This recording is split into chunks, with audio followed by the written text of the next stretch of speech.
podcast is part of the Sports Social Podcast Network.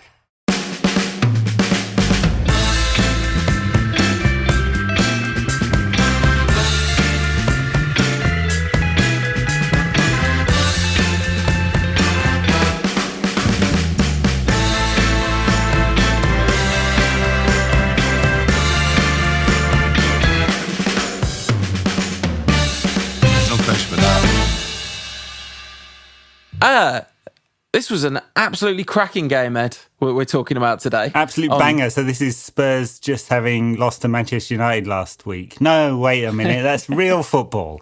No. Yeah. Of which we are not going to see for months. But. No, I guessed it on the Full-Time Devils podcast today. Right. And there was quite a lot of chat about real football.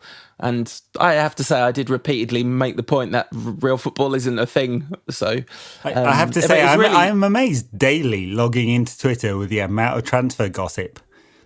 I mean, listen, there's a huge content void, isn't there? So there's a lot of transfer gossip when there's no content void. But should we just jump in straight to Game Club scenes? Because I don't think there's anything worth talking about in the world, is there really? No. Just, two very quick updates in the world of football. Everything below the National League has been voided. And below the Women's Championship has been voided. So they've just ended the seasons. It's interesting they haven't made an agreement with anything in the Football League or the Premier League yet. A lot more politics and a lot more money to be concerned with there, obviously. And the noises coming out of the Premier League is that deadline of April the 30th for resumption is going to be pushed back again. No surprises there. We're not going to see football before the autumn, as we spoke about on the last pod. It's fanciful to think otherwise. But apparently Manchester United are spending 120 million on Jadon Sancho this summer. Yes. Well, they might still. They won't. Because they won't. Yes. Let's say there might be some key personnel at United who are desperate to try and find a way to use this time to do that. No. I tell you what there will be a market for this summer is clubs who are going to the wall desperately trying to find buyers for their better players. So if you've got a smart transfer strategy, and it might not be the summer because of course that could move the window. If you're smart with your data and understand the market to a depth that's greater than going to Mino Raiola, then you can get some. You're going to get some really good bargains this summer, or whenever the window is. So anyway, let's talk about. You were saying that was point one, that the stuff had been voided. What was the second thing? Second point was about the Premier League pushing back their deadline to an unspecified date. Yeah.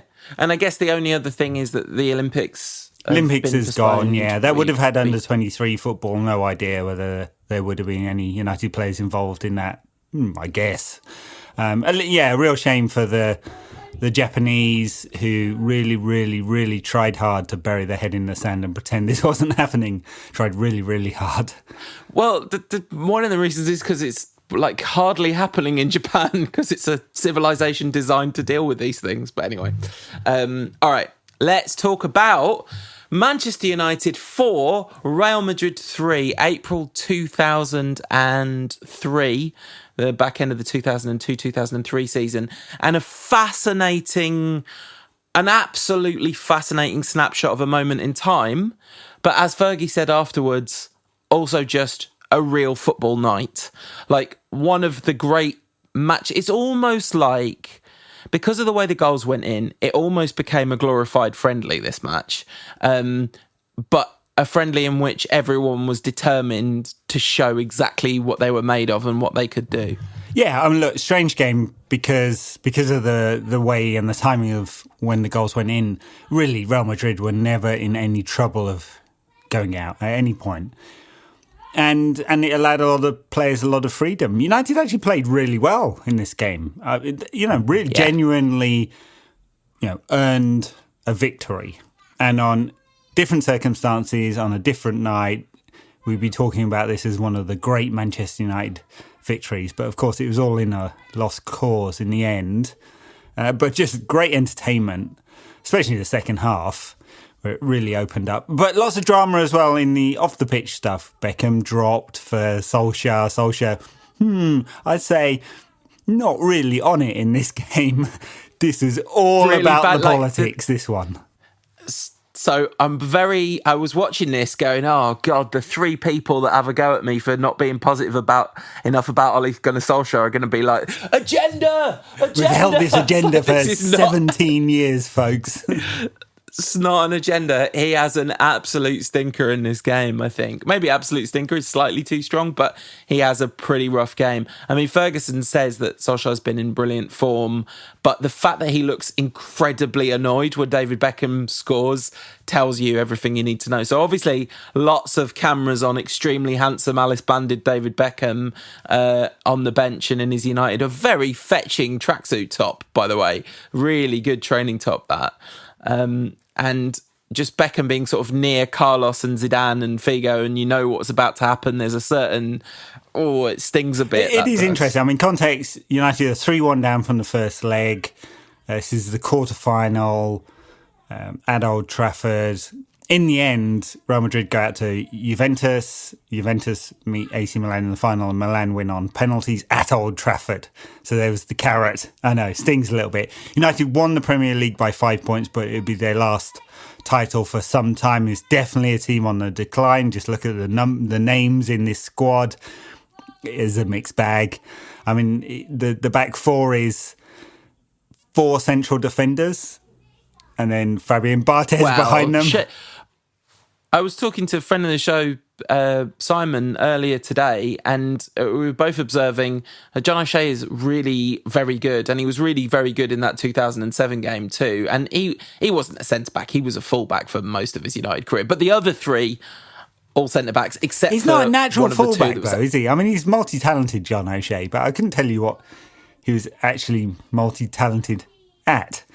I think all his best, his absolute kind of like that golden season, the season with the chip in it against Arsenal, that was almost all played at fullback. I think he became a really good fullback in terms of, especially in his attacking work, so I think that. But one of the two players that was playing at centre-back is probably the worst centre-back out of all of them, which is Mikel Silvestre. And I didn't mean literally the worst centre-back of all time, but there was a period in his career, there were moments in his career where he was among the worst centre-backs. So it's Barthez in goal, it's Brown at right back, it's Ferdinand and Silvestre in the centre of defence, and John O'Shea at left back. And in front of them there's a three, Varane, Butt and Keane.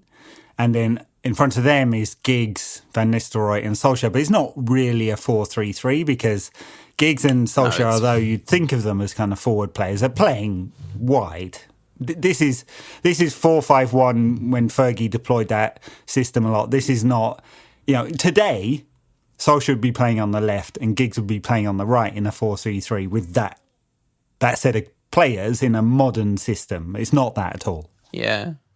No, absolutely. They are playing as wide midfielders, both. I mean, Giggs was a winger his whole career, and Solskjaer is not in this side as a centre-forward. He plays centre-forward quite a lot the second half after Beckham comes on, but he's playing in David Beckham's position on the right of midfield. And Real Madrid, I mean, it's just world-class talent all over that team, and Steve McManaman, but just so much talent. And well, this thing that Fergie was terrified of Steve McManaman.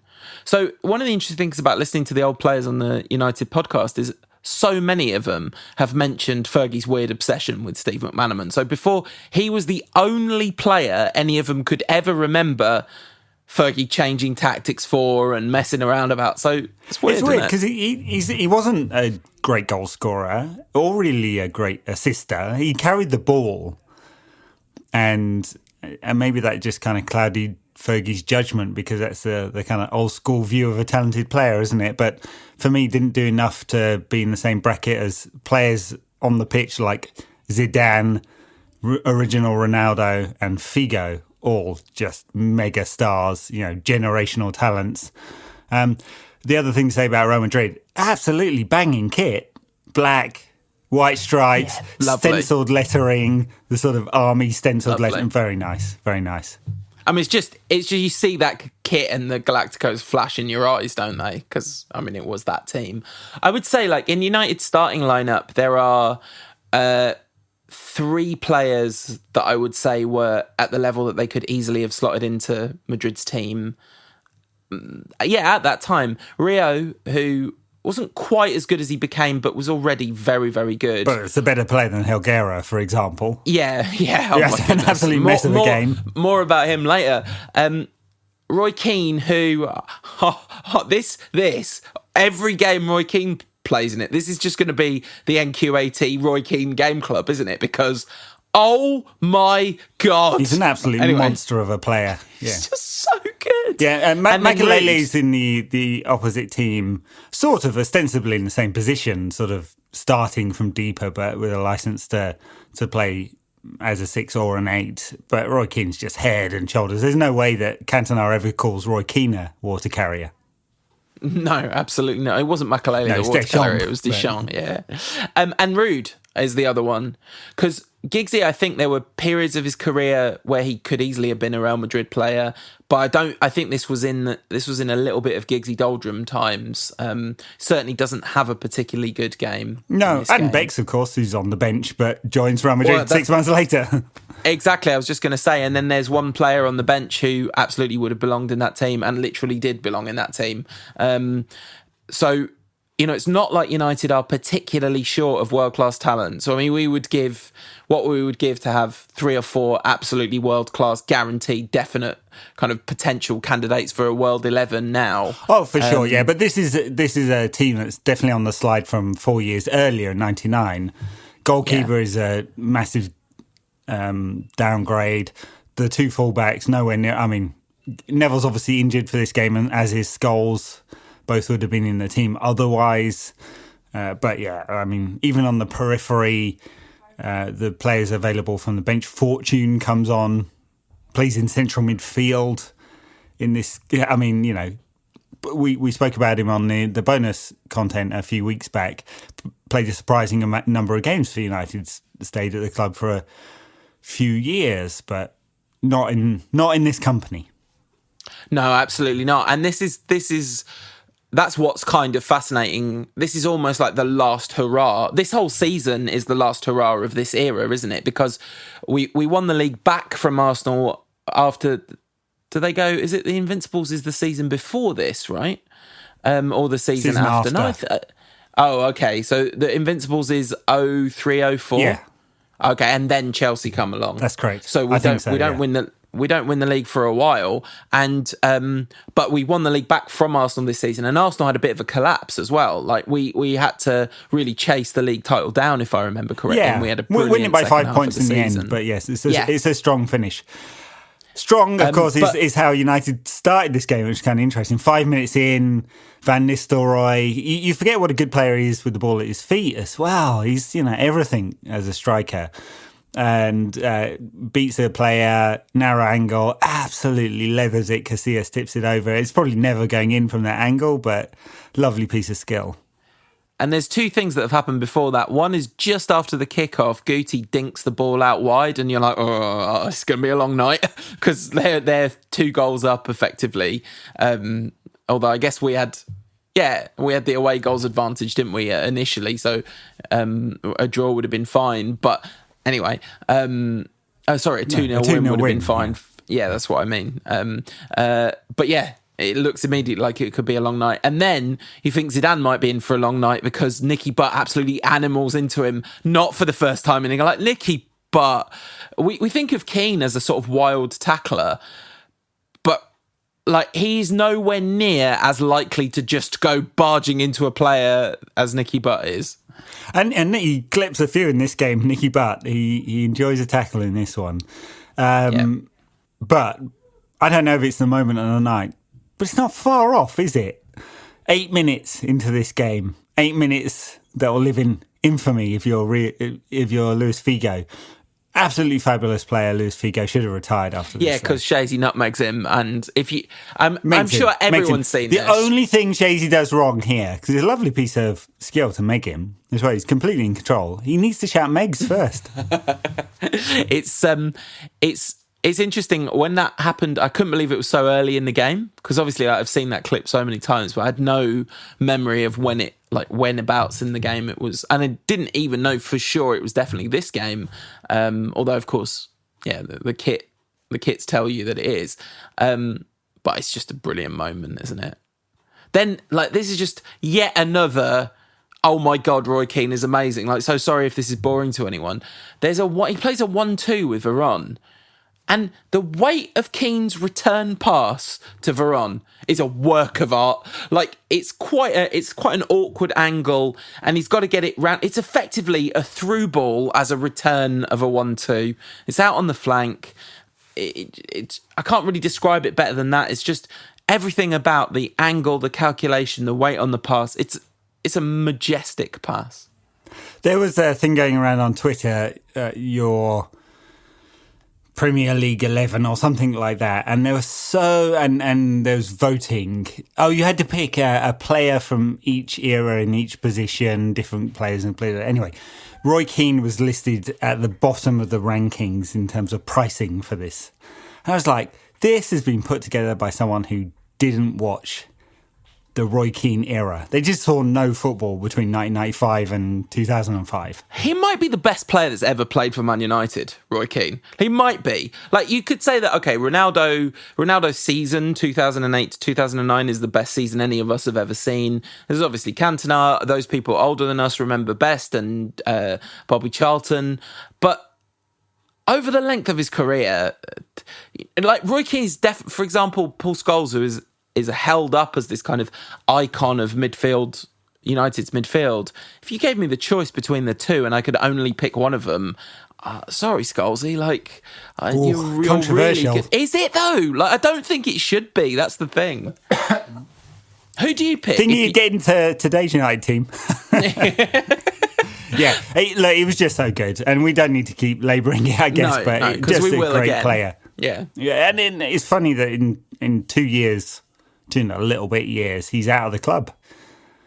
A little bit too soon, I guess.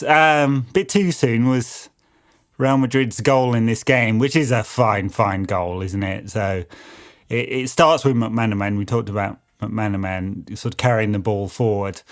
Zidane with, I don't know how he does it, but the ball's coming from behind him, and he not only manages to see the ball as it's played inside, but play this first-time weighted through ball to, I think it's to Guti in the sort of inside forward channel, who plays it onto Ronaldo, who scores. But the ball from Zidane is insane. Yeah, the ball from Zidane is insane, but I think Guti plays it onto Ronaldo, who scores, is slightly undervaluing Guti, who threads the needle with the perfect weighted through ball to Ronaldo, who scores. But yeah, Zidane. He was the other player in this game, because one of the things about Ronaldo gets the standing ovation when he goes off, and Ronaldo hardly touches the ball in the game. Like, he's obviously absolutely devastating when he does, but I remember it as being a sort of all-conquering performance. But really, he basically touches the ball about 12 times, 3 of which are goals. But Zidane is all over this team, isn't it? It's his team, really, for all the unbelievable talent around him. I was going to say he's the 10, the fulcrum, but he doesn't really play as 10. He plays as a 10 on the left side of midfield. It doesn't really matter where he is. That's just where he wants to play. He's going to dictate the play in that team if he played at centre half. Yeah. So probably the only position he couldn't play and dictate play would be from goalkeeping as a goalkeeper, but he'd probably still try it then. I mean, he's just so good. He always finds space. His first touch always takes it away from the opposition player, so he has space to play the ball. He can run with it. He's not particularly quick. He can play left, right foot. Chest control is superb. It's amazing how often they hit the ball into him at extreme pace, because his first touch, it's as world class as it gets through history, and it buys Real Madrid a lot of get out.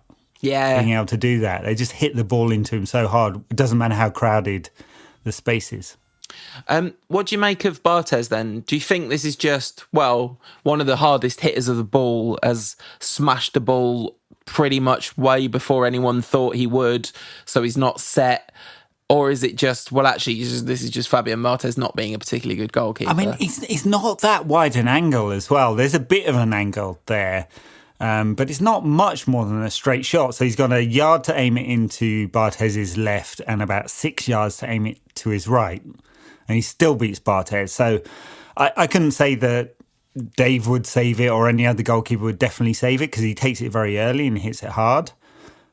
But looking at that, you're like, You know, you were saying the thing about like goalkeepers, it's not about their reaction time. It's about the pre-calculation of what's about to happen. That's what enables them to do the thing. And Barthez just doesn't do that very well, I guess, because I think that's the way that Dave could have saved it, is if he'd seen what was coming better than Barthez did and reacted, kind of put the picture together in that kind of subatomic speed quicker. But yeah, Ronaldo, it's a brilliant Bartez's shot. last season with the club as well? I mean, I'm trying to think, when does Tim Howard join and Roy Carroll? It's not a pretty era for Manchester United goalkeeping. Because it's not until 2007, Van der Sar, right? It's absolutely maybe 2006, but it's a long, long time before we get to salvation. So yeah. All right. After this, I noticed a very, very extended chant of Ferguson's Red Army. And one of the things that was really tangible in the crowd in this game is up until Madrid's second, when now United need to win 6-3 or something, or 6-2 it would have been at the time, the crowd 100% believe that United can win this. And even after that, the crowd are incredibly supportive, incredibly encouraging and all that.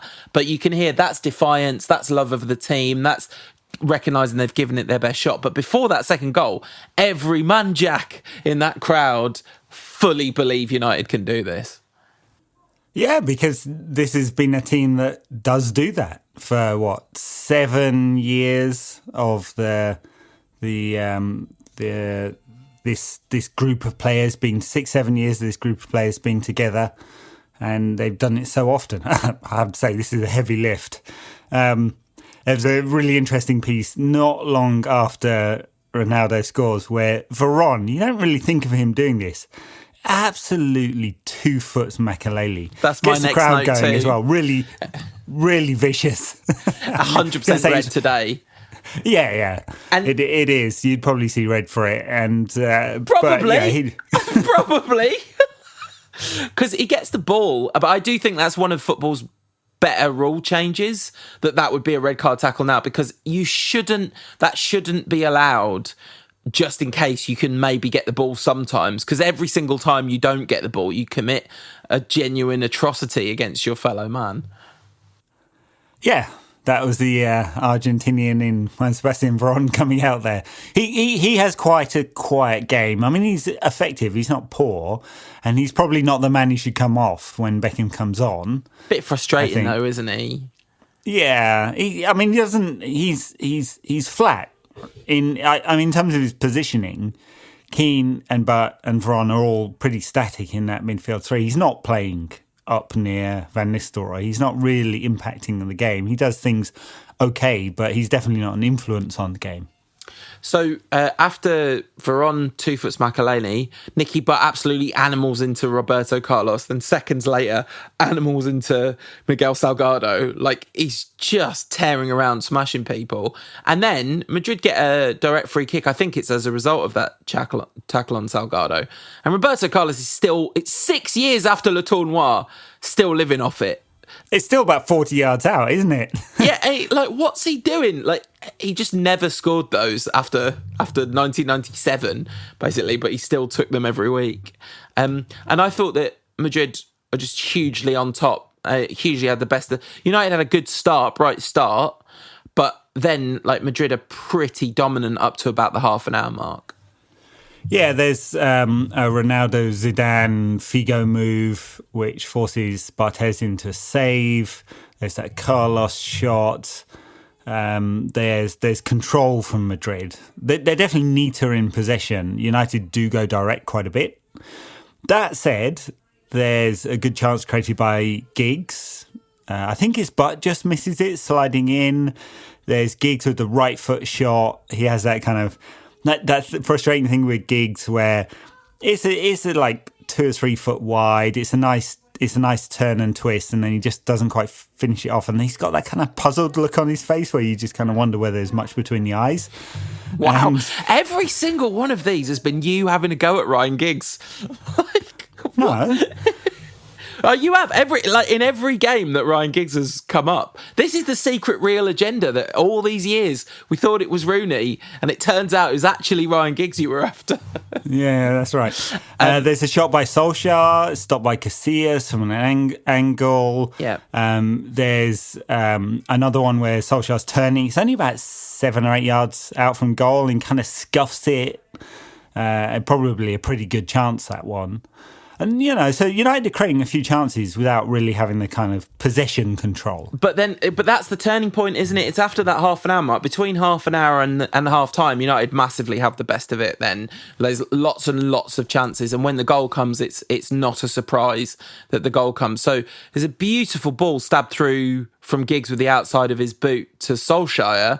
And Solskjaer does really well to feed Rude unmarked in front of him, and United score, and like I've written here, the crowd still believe, like, that goal, everyone kind of felt it, something special was happening, and that had come as a result of that build-up of pressure. But Giggs and Solskjaer really excellent in this move, and of course Van Nistelrooy's centre forward movement excellent.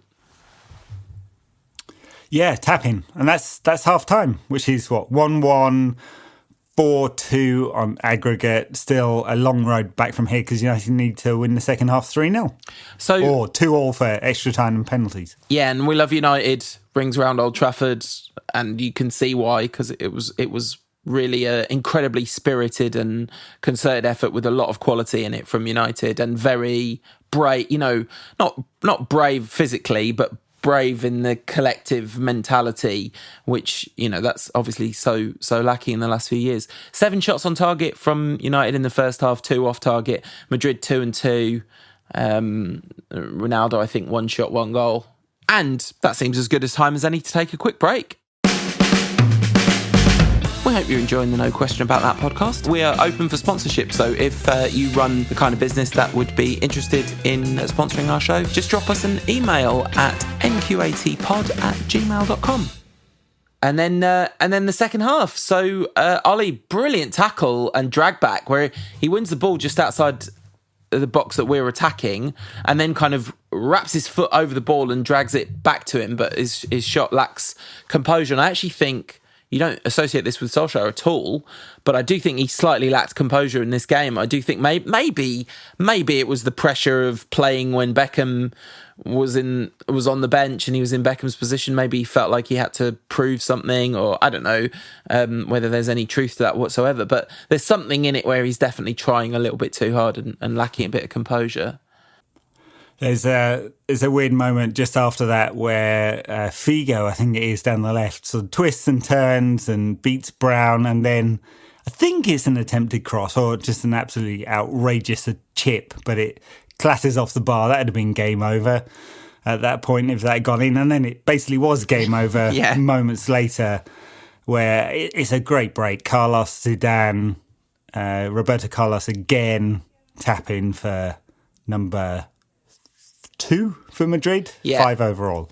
And I think both goals, the defending's kind of questionable. The first goal, we're sort of very, very open from a kind of like the we talked with incredible praise about Madrid finding the spaces in the way they did, but they were big spaces to find, and this one felt like people weren't quite tracking runners. And actually, Ronaldo's third goal, which is a complete belter, Wes Brown is sold a bill of goods and runs away from Ronaldo that leads to the space for the shot. I mean, there's a lot of work to do after that still, but defending not United's strong point in this game. And what, not exactly a surprise, as previously discussed, the back four is probably where a lot of the issues really lie in this team. Yeah, I mean, Brown doesn't go with the runner for the second either. The third's ridiculous, isn't it? He picks it up basically in midfield, Ronaldo, and just kind of runs straight and then just whacks it from about 25 yards out. Barthez nowhere near it. I do like the kind of understated nature of Ronaldo's celebrations. Just a little wag of the finger, like he knows. Such a great player. Unreal. Career blighted by injury. He still scored 250 league goals in 350 league games, something like that. Yeah, and like won 3 World Cups. So it's like not a bad career for a career blighted by injury. The thing I said earlier that the belief kind of goes out the crowd after the second goal, but that's not true, because after the second goal, United score almost immediately, thanks to an absolute gift from Helguera. So a decent enough ball from Varane towards Rude, but Helguera could just so easily deal with it, and instead he gets his legs in the tangle and scores a ridiculous OG. And then the belief's back immediately, so the belief almost hasn't dropped at that point. It's only that third Ronaldo goal that takes this sting out of it. But did you think Madrid should have had a penalty in between that? There's one, it's right on the byline. I didn't go, they didn't show a replay of it because there's loads of open play afterwards. I didn't go back to look at it again, but it looked like a tackle that kind of cleaned out the Madrid player, but maybe that's just 21st century eyes. Don't remember it. Yeah, no, I think we should have had 4 penalties and VAR would have given us a win. Ollie had between the 2 goals, between the gift of an OG, Ollie gets the ball in space, and he really this is what I was thinking of when I was talking about a lack of composure, because he just blasts it when really if he'd taken a moment he could have worked a bit of an angle and created a bit of a challenge for Casillas, but instead he sort of blasts it straight at Casillas and it hits him in the midsection. Yeah, and just after the hour, Bex is on for Juan Sebastian Varane. I mean, it probably should have been for Ollie, really, because Bex goes into central midfield and it's basically the shape doesn't change. Maybe Ollie's a bit further forward, I guess. I don't know. It really changes the dynamic of how United are playing. Well, Ollie goes up front, doesn't he? He goes up front with Rude, really, and they go to 4-4-2, kind of. Sort of. And so that happens after the incredible Ronaldo goal. It's not really, though. Do you not think? So, because Beckham's quite tight inside. Yeah, he's not playing out on the wing. Yeah, I guess so. But he does go wide fairly often, Beckham, but not like 99 playing out on the wing, is he? So you're right, I guess the shape doesn't change that much. The Ronaldo shot, we should say, like the Wes Brown makes, this is just before the substitution, that goal. Wes Brown makes a mistake, but Ronaldo's shot is one of the best shots you'll ever see in your life, isn't it? Like, it's insanely good. But yeah, then there's huge applause when Beckham comes on, and the camera. I watched it on a feed that had no commentary at all, which was quite nice. But you could literally hear the ITV commentators in your mind because they kept cutting to Beckham on the bench, and you could hear them going, "Oh, will United regret leaving the golden boy on the bench?" and all that kind of stuff. And clearly they did, because he comes on, and after Ronaldo's had a nice little pirouette in midfield, then Rude almost cracks the post with a shot that hits the bottom of the post. Then Ronaldo comes off and gets the famous round of applause. I thought the TV director slightly blew that, showed the replay of the last goal, and then showed lots of close-ups of Ronaldo. I only realised that he was getting a standing ovation from the crowd slightly late on, so you just get one shot of that, which was, I think, really the story of that moment would have been to pan round the ground and show this kind of ground-wide round of applause. Yeah, I'm not up for these magnanimous signs of sportsmanship from the Old Trafford crowd. Should have booed him off. No good. Were you there? I was not there, no. Oh, okay. So then I remember the round of applause. What I didn't remember is ground-wide singing of Fergie "Sign Him Up." Yeah, that's good. Afterwards. So then Ole can't get a near post on target. Header, good chance as well. I mean, it's not behind him; it's a good chance. Yeah. McManaman does not get a standing ovation as he goes off, but he... Funnily enough, he didn't get any ovation at all at any point in this entire game. What a surprise. He loved it, though. He proper loves being the pantomime villain in a game that his team are winning by miles.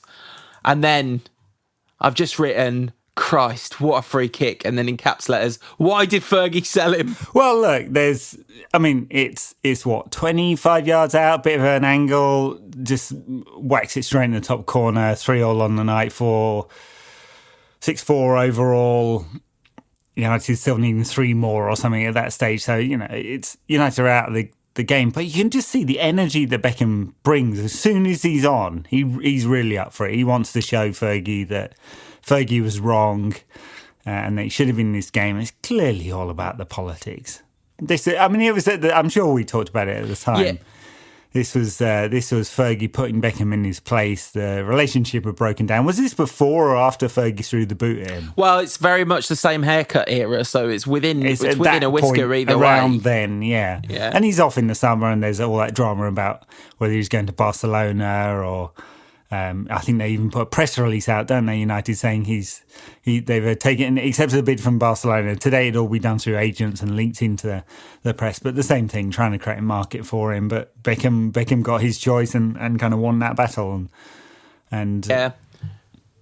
So mistake leaving him out on the evidence of the 20 minutes Beckham played anyway.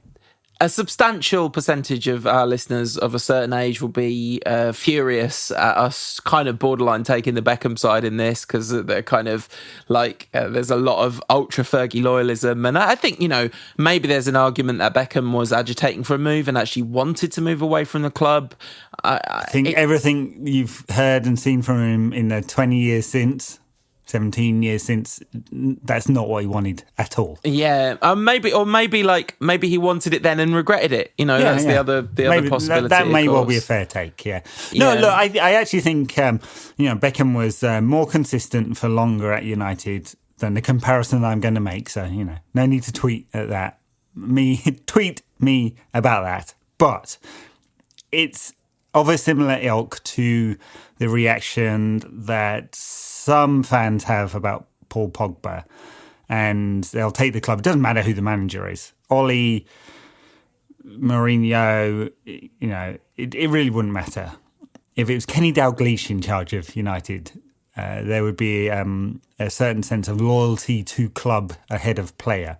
And I think a fair proportion of United fans today and then took the club side over the player. Yeah. Absolutely. And then Bex does Mark Hughes and absolutely nicks a goal. But instead of nicking it off a current teammate, he nicks it off a future teammate because it's going to be a Hierro own goal until Bex fully slides in and Mark Hughes is it at the far post. The crowd, I think, start chanting, "We want 6" at this point. And I kind of was like... I'm pretty sure we lose if we get to 6. I'm pretty sure we need 7 because I think 6 would have made it 6-all on aggregate with them having 3 away goals. So yeah, bad maths. But there are 9 minutes left at this point, so United scoring another couple's possible. Not really. But they would have had to get another 3. But the fans are just incredible. I mean, they're just absolutely incredible. There is this real sense of gratitude, appreciation.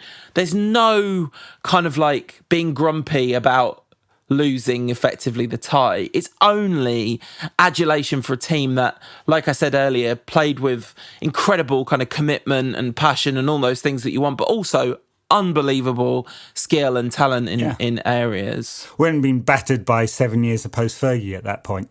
No, absolutely not. Or maybe we were too spoiled and we could accept it. I mean, heading towards yet another title at this point. I was sort of saying earlier, I mentioned passion there. There's a moment I thought was really noticeable, which I didn't make an actual note of. So it's right near the back end of the game. Roy Keane loses the ball, which I think is the only time he does this in the whole game. And then he absolutely tears after Luis Figo, who's got the ball. And I think everyone in the ground, including Luis Figo, thinks that Keane is frustrated by losing the ball and the fact that United are going out of Europe and that he's in for a clattering here.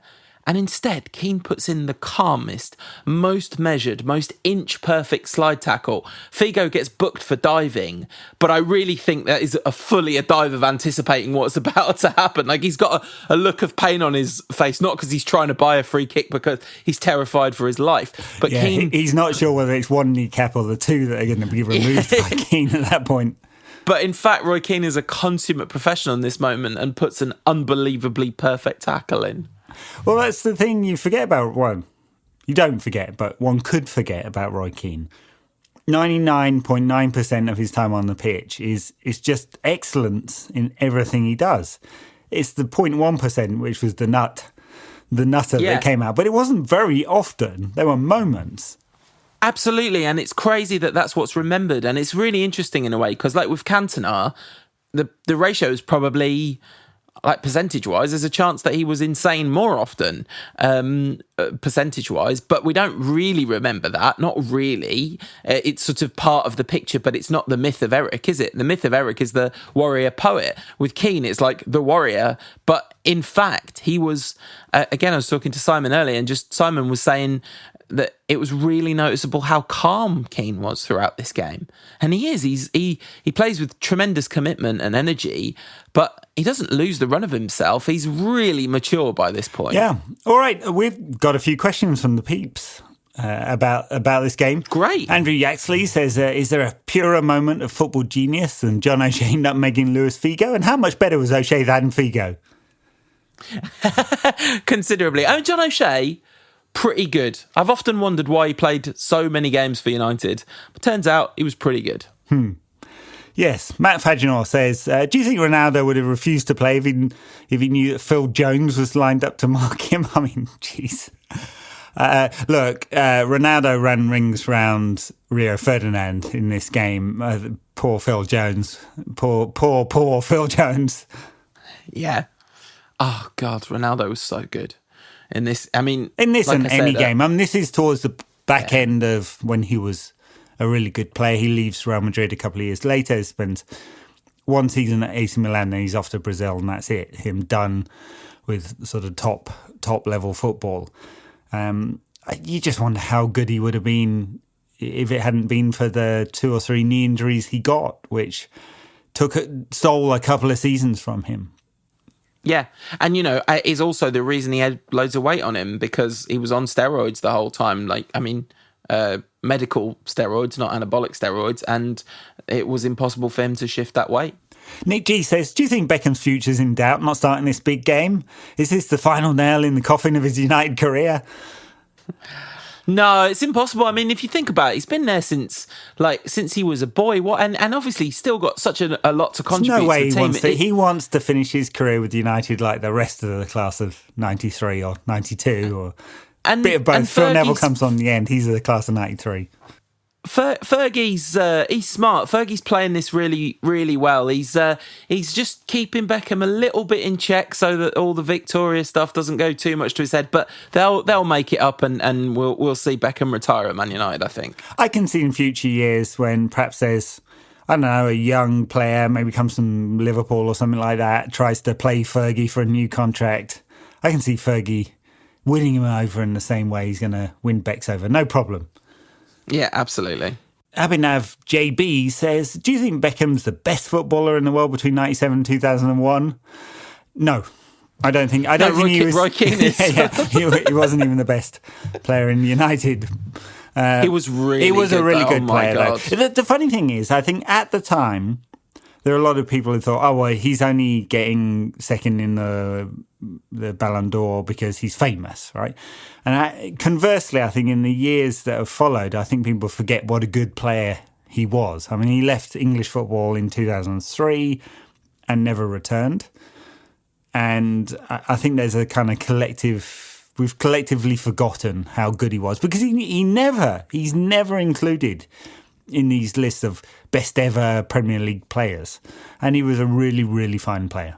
All right, that's me done, Ed. I'm sure we've got more questions from the people, but I've reached the end of my energy. I need the board held up on the side with my number on it. I'm Juan Mata after 65 minutes. That's what I'm saying. Really nice interview with him on the Official United podcast, by the way. We said we weren't going to mention that anymore, but I'm not going to stop. Sorry. He can't do hugs anymore, can he? It's got to be like elbow bumps. And you know, even lad, you've got to be socially distanced. He's got to be a John O'Shea first touch away from anyone. This was an amazing game of football, and we will leave the last word to the manager, because it was perfect. He just said, I really enjoyed that. It was a football night. Lovely. And what are we talking about on Sunday? Oh, yeah, of course. We should tell the people, right? Because we decided. This was inspired by current legend of the British society, Gary Neville, who on Soccer Box was asked something about best strike partnership, and he talked about York and Cole, and he talked about Barcelona 3, Manchester United 3 at the Nou Camp in 1998 during the 98-99 Champions League group stages. I, of course, remember... I think all I remember from this game ahead of time is the one York and Cole goal, so I'm excited to see the rest of it. Yeah, looking forward to it. You can find that all over the internet. Just any of these games that we're looking for. We're not going to always say where they are because, I don't know, it just feels weird to draw attention to that. But we Google ahead of time to see if we can find the games. And I just Googled the result and the date and full game. And yes, so we'll always watch the full game for this one, so you'll be able to find it too. Yeah, absolutely. And I tweet it out. Yeah. Great. All right. Thanks for listening, everyone. All right. Thanks for the kind words about us doing this. We're going to keep doing this all the way through. We'll see you. Are we going to run out of games? Because it's going to be months. I don't think we will. We've got the whole of... We could always start buying DVDs. All right. We'll see you all on Monday with Barcelona 3, Manchester United 3. Great. Stay safe, everyone. Yeah, absolutely. Bye now.